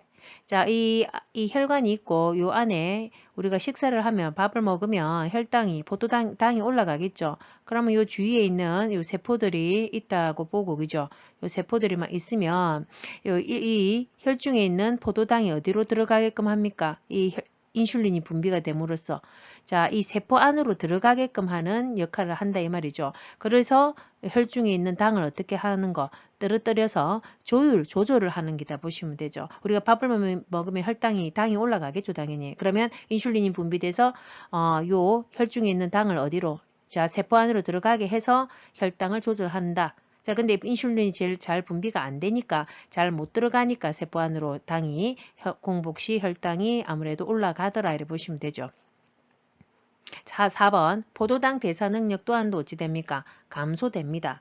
이것은 인슐린의 민감성이 감소가 된다. 이것 또한도. 자, 인슐린 분비 자체도 감소가 되는데 이것은 무슨 의미냐면 인슐린이 아무리 췌장에서 이렇게 분비가 된다 하더라도 이 세포에서의 인슐린을 받아들이는 그 수용체 자, 받아들이는 능력이 민감성이 감소가 된다면 인슐린이 아무리 분비가 된들 자, 이 세포에 에서 인슐린을 못 받아들이면 그 인슐린의 기능을 제대로 못한다 보시면 돼요. 자, 그러니까 결국은 혈중에 있는 당을 어디로 세포 안으로 잘 들어가지 못하게 함으로써 포도당의 대사 능력 또한 어떻게 됩니까? 감소되어 결국은 고혈당이 오게 되더라. 이 개념입니다.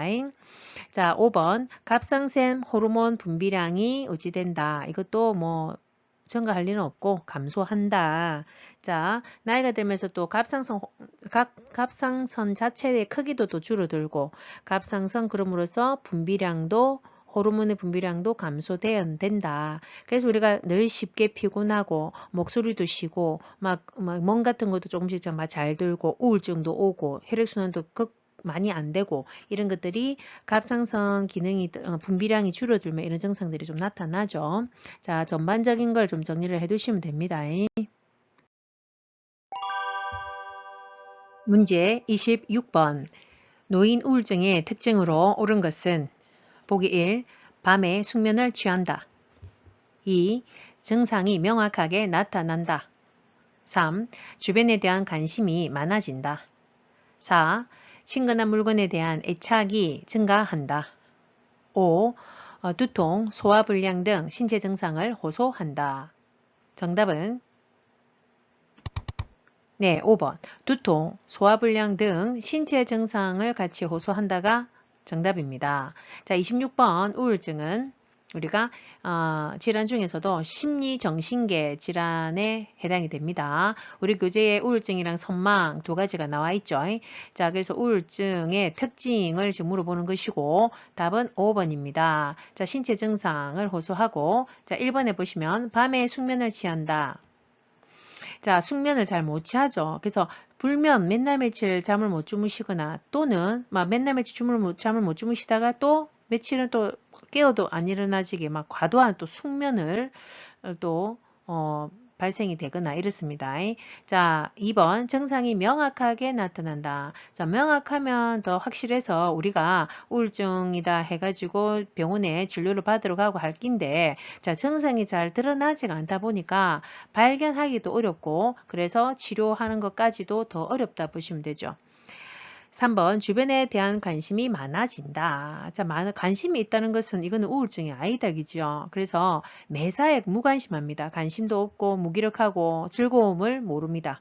4번 친근한 물건에 대한 애착이 증가한다. 이건 우리 노년기의 특성의 하나다, 그죠? 그런데 우울증이 있으신 분들은 이 애착에 대한 이런 개념은 전혀 없고 자, 부정적 사고, 무기력, 불안, 초조, 더 나아가서는 자살에 대한 어떤 생각 또는 또 시도까지도 할 수 있다 이렇게 보시면 되죠.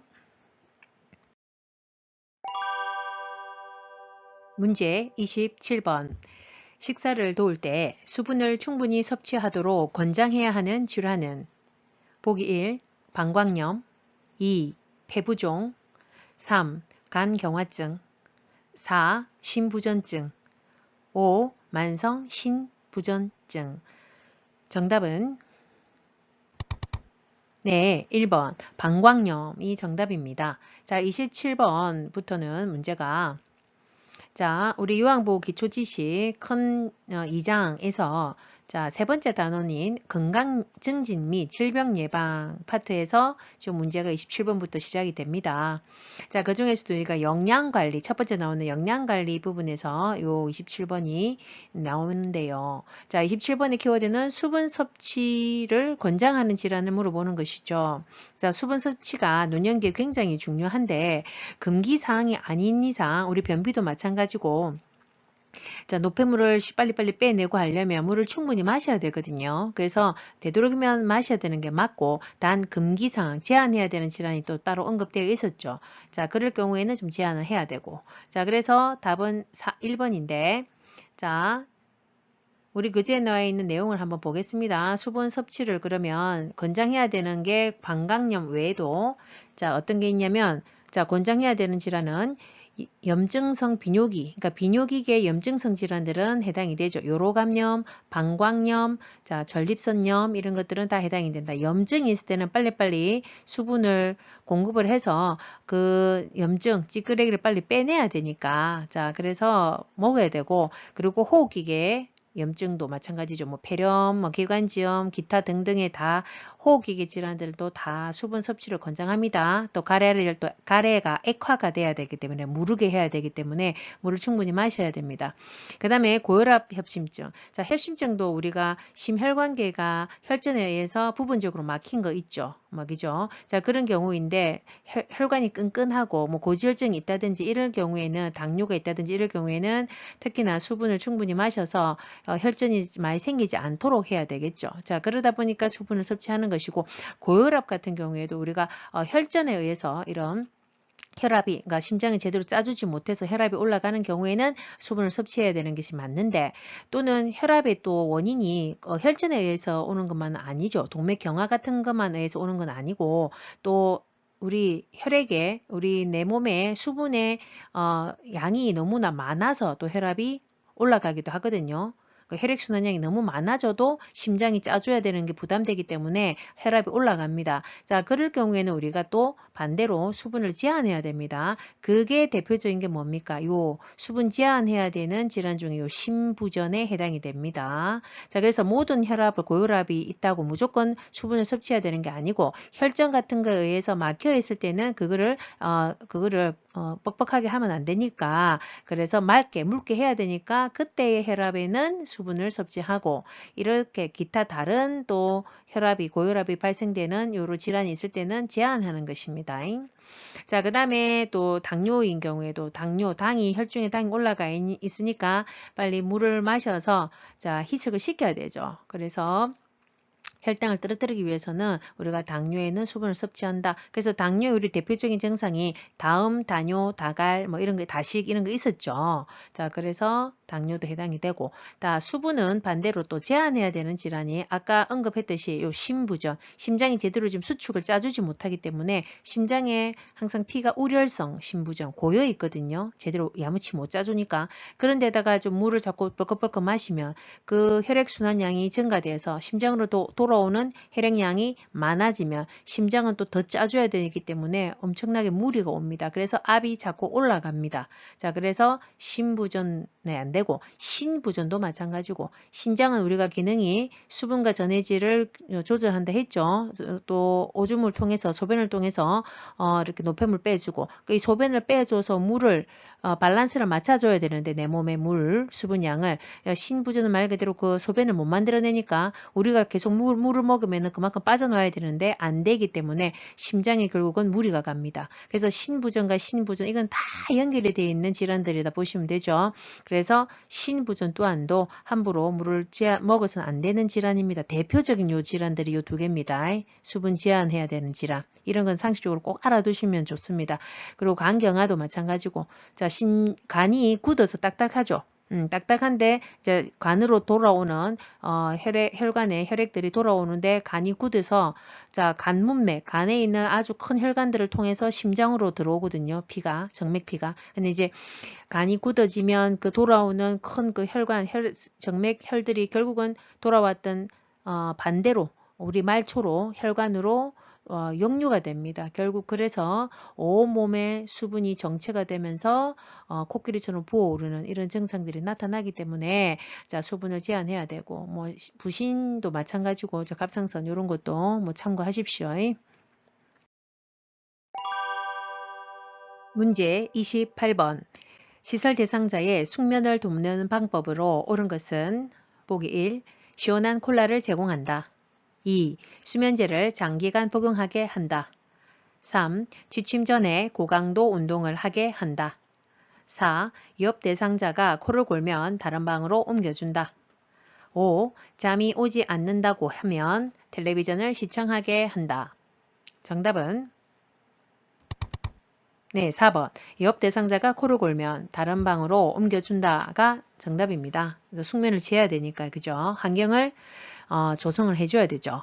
자, 28번은 숙면을 돕는 방법이 키워드고, 자, 답은 4번이었습니다. 1번, 시원한 콜라를 제공한다. 안 그래도 잠이 안 오는데 좀 각성을 해야 될 판이다, 그죠? 시원하다도 안 되고 콜라도 안 되겠다, 그죠?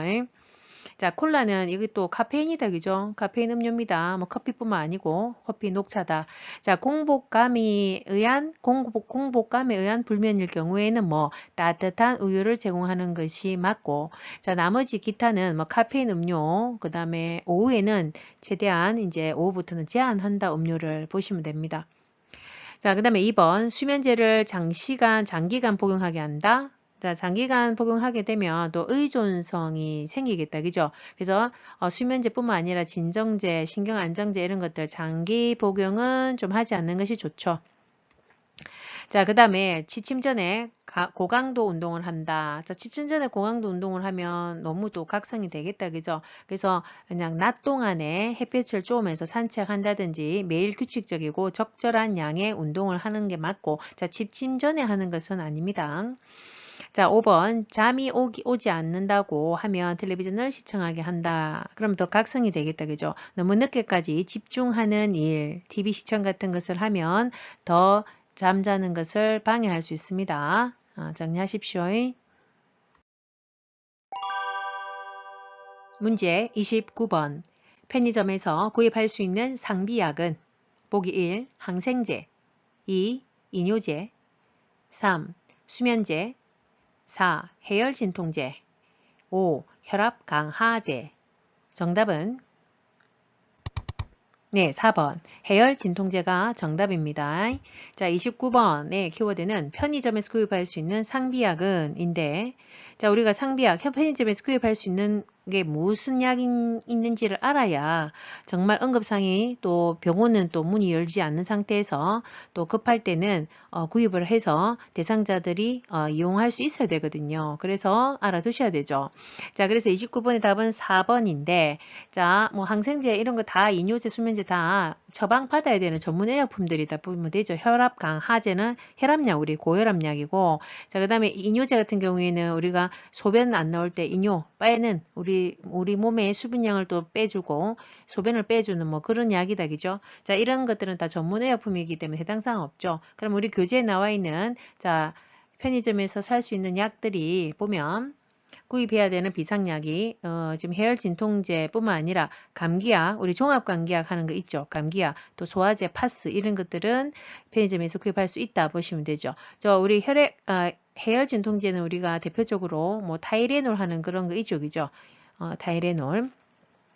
자, 500mg. 그죠? 왜 타이레놀이 가장 우리가 좀 안정성이, 부작용이 좀 적다, 위장장애가 적다라고 보거든요. 그래서 가장 안전한 약들을 편의점에서 아무래도 구비해 놓겠죠. 자, 그 다음에 종합감기약이라고 하는 것은 무엇입니까? 우리 말 그대로 우리 뭐 기침, 재채기, 간질간질, 콧물 줄줄 이럴 때 먹는 거 종합감기약 있죠. 판콜 A 사고 이런 거, 반피린 이런 것들이 우리 이제 편의점에서 구입할 수 있고요. 그러니까 무슨 증상이 있느냐에 따라 이걸 살까, 요걸 살까도 아셔야 되죠. 조금 전에 종합감기약은 그럴 때 이걸 같이 쓰는 거고, 자, 해열 진통제 같은 경우에 말 그대로 열이만 나고 또 진통 어디가 아플 때, 그럴 때 이제 해열 진통제 쓰고, 자, 감기약 같은 경우에는 이게는 이 해열 진통제 타이레놀 성분에다가 더하기 항히스타민 성분이 같이 들어가 있거든요. 그래서 약간은 좀 깔아질 수 있는 약간 그 성분이 있습니다. 항히스타민 제제는. 그래서 어떤 증상이냐에 따라 두 개를 구분해야 됩니다. 그 다음에 소화제, 뭐 파스 등이 있다. 이렇게 이거는 일상에서 아주 유용하게 우리가 알아야 되는 내용들이기 때문에 상식이기 때문에 알아두이소. 문제 30번. 흡연이 건강에 미치는 영향으로 옳은 것은 보기 1. 성기능이 향상된다. 2. 후각과 미각이 향상된다. 3. 혈중 산소량이 증가한다. 4. 간접 흡연 시 폐 활량이 증가한다. 5. 심혈관 질환 발생 위험이 증가한다. 정답은 네, 5번. 심혈관 질환 발생 위험이 증가, 이게 하겠죠. 5번입니다. 자, 30번의 키워드는 흡연 관련한 거다. 그죠? 그리고 우리는 뭐 해야 됩니까? 금연을 해야 되죠. 금연, 금주를 해야 되겠죠. 우리 교재에 나와 있죠. 자, 그래서 나머지는 1번부터 뭐 3번 이런 것은 다 금연을 했을 때, 자, 이런 증상들이 다 호전이 되겠다. 그죠? 그 다음에 혈중 산소량 이런 것들이 해당이 될 거고, 흡연을 한다 하면 당연히 폐활량은 줄어들겠죠. 금연하면 폐활량은 뭐 증가할 것이고, 그죠? 기본적인 겁니다. 문제 31번. 인플루엔자 예방접종 주기는 보기 1, 1년, 2, 2년, 3, 3년, 4, 5년, 5, 10년. 정답은 네, 1번입니다. 1년입니다. 1년. 자, 31번에 문제는 우리 예방접종, 권장 예방접종 그 표가 나와 있다. 그죠? 자, 한번 짚어보고 넘어가십시다. 자, 이 부분은 우리 중요합니다. 중요하죠. 자, 예방접종 기본적으로 알아두셔야 됩니다. 자, 그래서 31번에처럼 우리가 파상풍 디프테리아 100일에 요 전염병 같은 경우에는 처음에 1차 기본 접종은 세트로 요 세 개 다 접종해야 된다 이 말이고, 자, 이후에 10년마다 추가 접종할 때는 이 파상풍과 디프테리아를 추가 접종하는 것을 지금 권장한다 보시면 되죠. 뭐 나이에 뭐 상관없이 구분 없이. 자, 그다음에 인플루엔자 우리 독감 예방 접종은 매년 1회 맞는다 그죠? 맞는 거고. 그다음에 폐렴구균. 폐렴을 잘 일으키는 동글동글한 균이 돼서 폐렴구균이거든요. 이 동글동글하게 생겼죠. 자, 이 폐렴구균은 우리 예방 접종을 어찌합니까? 자, 한 번 하는데 자, 65세 이상 노인 같은 경우 만 65세 이상은 우리나라에서 무료로 1회 예방 접종을 시켜 드립니다. 그래서 우리 대상자들이 무료로 접종했는지 여부를 반드시 확인하시고 안 하셨다면 예방 접종할 수 있도록 모시고 가는 것이 맞죠. 그래서 1회 65세 이상. 근데 65세 미만이라도 50부터라도 55, 64세 요 사이라도 면역력이 많이 떨어져 있는 분들이 있죠. 또 질병이 있다든지 그래가지고 자, 위험군에 대해서는 본인들의 면역력에 따라 미리 또 예방접종해야 되죠. 그래서 1회에서 2회 정도 접종을 할 수 있다 보시면 되죠.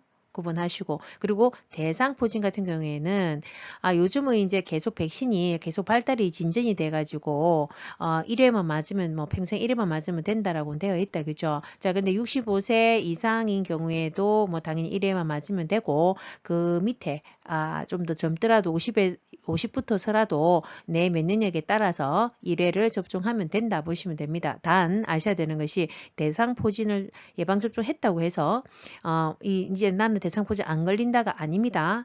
걸리더라도 아주 좀 작게 걸리고 합병증을 좀 줄일 수 있겠죠. 뭐 신경통 같은 게 우리가 무서운 합병증이니까 그런 것들이 조금 감소할 수는 있는데 하여튼 대상포진도 각 1회 이렇게 보시고 하여튼 구분을 하셔가지고 반드시 외워두셔야 되는 부분입니다. 문제 32번. 다음과 같은 경우에 필요한 업무 보고 방식은 첫째, 보고 내용이 복잡한 경우. 둘째, 보고의 정확성을 요하는 경우. 셋째, 자료 보존이 필요한 경우. 정답은 네, 3번 서면 보고에 해당이 됩니다. 자, 32번의 키워드는 업무 보고 방식을 지금 물어보는 것이고 이 내용은 서면에 해당이 되고요. 자, 그러면 우리 교재에 나와 있는 자, 서면 보고 방식의 내용이 어디 우리 단원에 나와 있냐면 자, 요양보호 강론 중에서도 기록 및 업무 보고 파트 이 단원이다. 그죠? 여기서는 출제가 평균 2개씩 항상 나오기 때문에 이 보고 이런 부분도 종종 나오기 때문에 정리를 좀 해두셔야 돼요. 자, 그래서 우리 교재에 나와 있는 보고 방식이 3가지가 나오죠. 자, 정리를 좀 해놓으시면 됩니다. 자, 업무 보고 형식은 3가지. 자, 구두, 서면, 전산망 보고 3가지로 나누어진다. 자, 우리 지금 문제에 나와 있는 서면 보고, 아까 여기 보기에 언급이 됐듯이, 자, 보고 내용이 복잡하거나 정확히 보고해야 할 필요시에는 서면 보고를 한다. 그 다음에 자료 보존이 또 필요할 때도 서면으로 하고 신속하게 근데 보고가 불가하다는 게 좀 단점은 있죠. 하지만 정확하게 해야 되고 자료 보존 또는 내용이 좀 복잡할 때는 서면 보고를 해야 된다. 자, 1번 구두 보고는 상황이 급하거나 사안이 가벼울 때는 신속 보고할 때 우리가 구두 보고를 하고요. 근데 단점은 정확한 기록을 남길 수가 없습니다. 그게 좀 단점이죠. 단 구두 보고를 한 다음에 뭐 해야 됩니까? 자, 서면 보고를 또 서면은 또 차트를 남겨놔야 됩니다. 자, 3번째 전산망 보고는 시간 절약되고 실시간으로 바로바로 확인이 가능하다. 그리고 기록을 남길 수 있다라는 그런 또 장점이 있습니다. 요 구두 서면 전산망 정리를 해두시면 됩니다. 문제 33번. 대상자의 상황과 욕구를 점검하여 서비스 제공 계획을 수립하기 위한 회의는 보기 1. 판정회의 2. 사례회의 3. 심의회의 4. 연구회의 5. 운영회의 정답은 네, 2번 사례회의가 정답입니다. 자, 33번의 키워드는 대상자 무슨 회의냐를 물어보는 것이죠. 자, 그러면 우리 교재에 나와 있는 회의가 종류가 2가지가 나오죠. 사례회의와 그 다음에 그 원래회의, 우리 간담회라고 하는 거 있었죠. 이 2가지 회의가 나오고 그 2가지를 좀 구분해 두셔야 됩니다.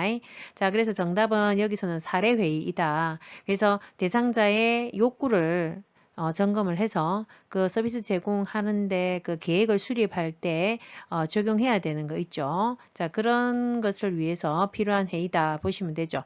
자, 그래서 조금 더 교재에 나와 있는 내용을 좀 상세히 정리해 놓고 넘어가 봅시다. 자, 사례회의의 목적은 첫 번째, 항상 사례회의는 우리 요양보호사의 서비스 제공하는 서비스의 질을 항상 체크해야 됩니다. 그래서 서비스 질을 향상시키기 위해서 이 회의가 필요합니다. 그리 서비스 질을 향상시키기 위해서 우리가 뭘 합니까? 대상자의 상황이나 어떤 욕구를 점검을 해서 그거를 반영을 시켜야지 질 높은 서비스를 제공할 수 있다 보시면 되죠. 자, 그래서 이 목적은 서비스 질의 지속적 관리를 위한 것이고 대상자의 어떤 와의 정보를 교환하고 또 목표를 공유하기 위한 거 그리고 서비스의 좀 계획의 타당성을 검토해서 조정이 필요하면 조정이 돼야 된다. 그리고 관계 직종의 역할 분담을 명확하기 위해서 이런 사례 회의를 하는 것이다. 이렇게 보시면 되죠. 정리를 좀 하십시오. 문제 34번. 말기암 환자가 사전연명 의료 의향서를 작성하면 치료가 어떻게 되는지 물을 때 반응으로 옳은 것은 보기 1. 모든 치료가 중단됩니다. 2. 혈액투석은 계속 진행됩니다. 3. 진통제와 수분은 계속 공급됩니다. 4. 항암제 치료는 의사가 판단하여 결정합니다. 5. 인공호흡기 치료는 비용을 부담하면 계속할 수 있습니다. 정답은 네, 3번. 진통제와 수분은 계속 공급된다 라고 설명을 하는 것이죠. 자, 34번에 문제 보기에 앞서서 자, 우리 단원을 한번 보겠습니다. 자, 요양보호 강론에서 우리 이제 필기 시험에서는 마지막 단원이죠. 항상. 자, 임종 요양보호에 해당이 됩니다. 자, 그래서 여기서 출제 빈도는 평균 항상 2개 정도 나오니까 기억하시고, 근데 34번에는 우리 지금 34번에 나오는 사전연맹 의료의양서 이 문제는 잘 안 나오는 문제거든요. 근데 이번에 47회에 오후 문제에 좀 언급이 됐기 때문에 한번 정리를 하면 됩니다. 저희가. 자, 그래서 연명의료의양서에서는 우리가 어떠한 내용들을 우리가 확인할 수 있냐면요. 자, 보겠습니다. 자, 사전 연명의료 의향서 작성을 하는 데서는 항상 누가 합니까? 본인이 작성해야 되죠. 그래서 말기 환자 본인, 19세 이상 성인 본인이 작성을 해야 되는 것이 원칙이다.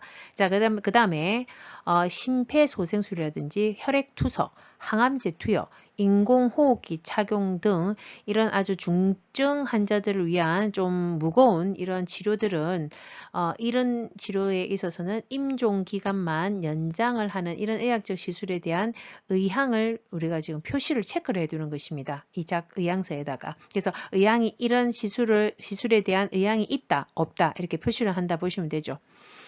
자, 그래서 이런 것을 보통 이제 이 의향서를 작성하면 없다, 이러한 이제 시술 치료는 하지 않겠다라고 체크가 된다 보시면 되죠, 보통. 자, 그러나 통증 완화라든지 일단 영양분, 기본적인 정말 영양분 생존을 위한 물 공급, 그 다음에 산소 공급 등은 중단하지 않는 것이 원칙이라 보시면 되죠. 자, 그리고 다 작성을 하고 나면 작성 후에 등록 기간에 등록을 해둬야 되는 것이 절차이다 보시면 되죠. 한번 정리를 해 두십시오. 문제 35번. 다음과 같이 표현하는 대상자의 임종 적응 단계는 오랫동안 병원에 있다 보니 이제 나도 지쳤어요. 자식들도 다 잘 살고 있고 점점점 이만큼 살았으면 됐지 뭐. 자, 보기 1. 부정 2. 수용 3. 타협 4. 우울 5. 분노. 정답은 네, 2번 수용 단계입니다. 자, 수용 단계는 임종 적응 단계 중에서 마지막 단계죠. 자, 사람은 마지막에야 되어야 자, 수용이 된다. 그죠? 마지막에야 수용이 되는 것이다. 자, 그래서 여기에서 우리 핵심 단어는 이제 나도 지쳤어. 이 대사가 나오면 우리가 수용 단계다 보시면 되죠. 자, 이 35번 이 문제는 임종 요양보호 중에서도 정말 기본적으로 아주 많이 나오는 문제이기 때문에 꼭 기억하셔야 되고, 자, 그래서 중요하니까 우리 교재에 나와 있는 임종 적응 단계 5단계를 꼭 한번 정리를 하고 넘어가겠습니다. 자, 그래서 임종 적응 단계를 보시면 자, 첫 번째가 일단 먼저 부정을 하죠. 자, 인간은 먼저 수용이 안 되죠. 그래서 부정을 합니다. 고립 단계라 보시면 되죠. 자, 아니야, 아니야, 나는 믿을 수가 없어. 이거는 부정입니다. 그리고 사실을 받아들이지 않고 다시 회복될 수 있다는 믿음을 아직 가지고 있을 때, 자, 부정이다. 자, 두 번째, 분노 단계. 자, 반항과 분노로 감정을 표출하는 단계다 보시면 되죠. 나는 아니야. 왜 하필 나야? 왜 지금이야? 요도 대화도 좀 내용을 알아두셔야 되고, 자, 목소리를 높여 불평을 하고 주위로부터 관심을 끌려고 한다. 그래서 감정 표출을 한다. 자, 이게 분노 단계입니다. 두 번째 단계인. 세 번째 단계가 타협이죠. 자, 이제는 피할 수 없는 상황인 것을 인식을 하는 단계죠. 자, 그래서 그래, 인정은 해. 우리 애 시집 갈 때까지만 살았으면, 우리 애 대학 갈 때까지만 살았으면 하는 단계이죠. 자, 그래서 제3의 길을 선택하려고 하는 거. 자, 얼마라도 삶을 연장하기를 바라는 단계이다. 보시면 되고, 네 번째, 우울 단계.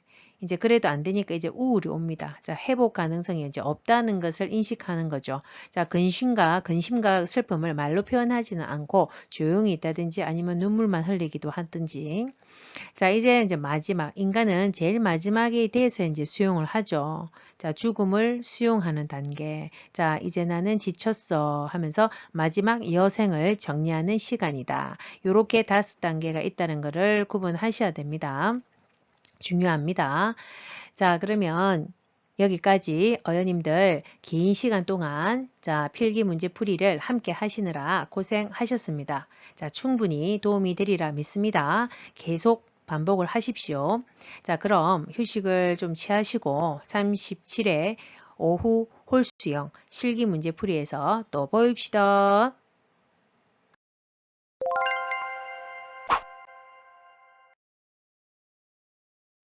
어연님들도 열심히 따라와 주이소.